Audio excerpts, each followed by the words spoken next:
Seorang selebgram cantik ditemukan tak bernyawa di kamar kosannya sendiri. Ternyata semua terkait dengan seseorang yang merasa sakit hati karena kata-kata kasar dari selebgram tersebut saat disewa lewat aplikasi, tak terima hingga akhirnya melakukan perbuatan ini. Kisah nyata yang aku ceritakan kali ini terjadi di Indramayu. Tepatnya terjadi di tanggal 23 Oktober 2022. Seorang wanita bernama Sela Anggita Putri, biasa dipanggil Anggita, berusia 20 tahunan. Tinggal bersama orang tuanya di Kota Koja, Jakarta Utara. Dikenal sebagai gadis yang baik, ramah, aktif, punya banyak kegiatan, bahkan Anggita Putri pun tak pernah bermasalah menurut keluarga dan teman-temannya. Dikenal aktif saat SMA pun dirinya ikut OSIS, bahkan paskibra. Menurut teman-temannya, Anggita digemari banyak orang. Usai lulus SMA, Anggita sendiri memutuskan pindah pergi ke Indramayu. Dirinya mengaku pada sang ibu mendapatkan pekerjaan sebagai administrasi di salah satu perusahaan kosmetik.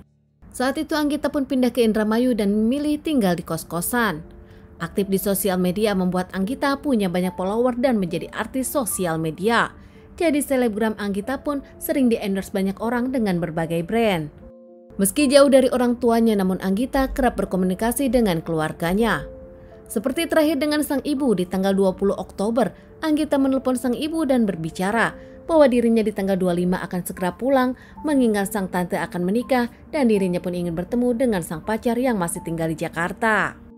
Namun di tanggal 23 Oktober 2022 di hari Minggu, saat itu subuh hari, teman-teman dari Anggita datang di jam 7 pagi akan menginap di kos-kosan Anggita.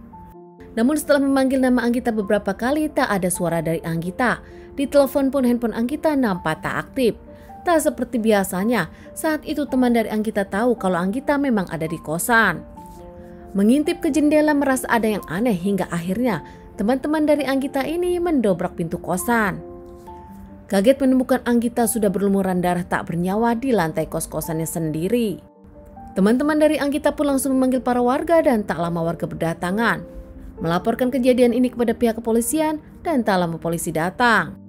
Saat pihak kepolisian datang ke TKP menyelidiki kasus ini, interogasi teman-teman Anggita dan membawa jasad Anggita ke rumah sakit untuk dilakukan otopsi. Dari hasil otopsi sendiri hasilnya kalau Anggita mendapatkan pelecehan, bahkan Anggita pun mendapatkan penganiayaan hingga akhirnya dirinya tak bernyawa. Salah satu teman dari Anggita pun menelpon orang tua Anggita hingga akhirnya orang tua Anggita datang ke Indramayu langsung dari Jakarta Koja.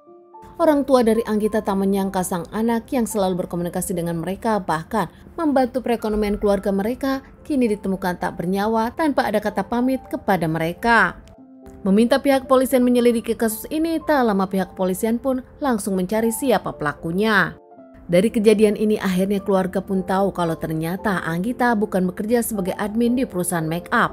Anggita sendiri ternyata penjajah di aplikasi. Dirinya kerap mengiklankan, bahkan dirinya menerima laki-laki hidung belang dengan harga tertentu. Usai dilakukan otopsi, jasad Anggita pun dikembalikan ke keluarga untuk dilakukan pemakaman di Koja, pemakaman keluarga bersama neneknya.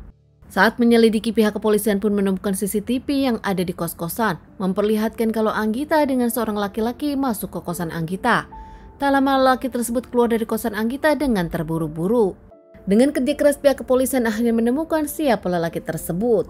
Tak sampai 24 jam pihak kepolisian mengamankan satu orang lelaki yang ternyata pelakunya. Pelaku bernama Suprianto, warga dari Balongan, Indramayu. Suprianto sendiri adalah seorang nelayan, punya istri dan beberapa anak, diamankan tanpa perlawanan. Bahkan saat itu langsung dibawa ke Polres Indramayu. Suprianto mengaku dirinya adalah pelakunya, motifnya sakit hati karena omongan Anggita. Saat itu Anggita menghina dirinya. Suprianto adalah seorang nelayan pencari ikan. Saat dirinya bosan, saat itu dirinya minum-minum dengan teman-temannya. Tak lama ingin menyewa perempuan di aplikasi, berujung langsung WhatsApp Anggita dan negosiasi dengan Anggita. Tak lama keduanya pun deal dengan harga 300. Anggita mempersilahkan Suprianto untuk datang ke kos-kosannya. Saat Suprianto datang ke kosannya langsung masuk ke kamar Anggita, keduanya pun mengobrol. Dalam obrolan itu si Suprianto mengaku kalau dirinya nggak punya uang 300.000, dirinya hanya punya uang 51.000. Dan dirinya pun menyarankan kepada Anggita untuk menyimpan saja handphonenya. Nanti kalau punya uang dirinya akan menebus. Ini adalah pertemuan ketiga mereka, sehingga Suprianto berharap kalau Anggita bisa menerima kesepakatan itu. Namun ternyata berbeda dengan Anggita yang memang butuh uang untuk pulang kampung, Anggita pun menolak. Bahkan saat itu Anggita pun mengeluarkan kata-kata kasar untuk Supriyanto. Anggita menyebutkan kepada Supriyanto kalau kere-kere aja, kalau miskin ya miskin aja, nggak usah sewa-sewa wanita. Perkataan itu nampaknya membuat Supriyanto sakit hati hingga akhirnya Supriyanto pun langsung membekap, membenturkan Anggita beberapa kali dan mencekik Anggita. Saat itu memang ada perlawanan dari Anggita yang sempat menggigit Supriyanto. Namun karena tenaga Supriyanto lebih besar, akhirnya Anggita pun tak bernyawa di tangan Supriyanto. Sebelum kabur dari kamar Anggita, Supriyanto pun sempat mengambil handphone, uang, emas, dan dompet dari Anggita. Bahkan tak hanya itu, Supriyanto mengaku dirinya sempat menggrepeng-grepeng Anggita sebelum meninggalkan kamar Anggita. Kini diamankan terkait permasalahan ini, Supriyanto pun mengaku dirinya menyesal dan meminta maaf kepada keluarga Anggita. Menjalani beberapa kali persidangan hingga akhirnya dirinya pun divonis hukuman 15 tahun penjara. Kesedihan bukan hanya dirasakan oleh keluarga Anggita, namun teman-teman dari Anggita pun mengaku kehilangan Anggita untuk selamanya. Teman-teman, sekian dulu bahasan kasus yang aku bawakan kali ini. Semoga ini bisa dijadikan pelajaran untuk kita dan ditunggu bahasan kasus-kasus selanjutnya.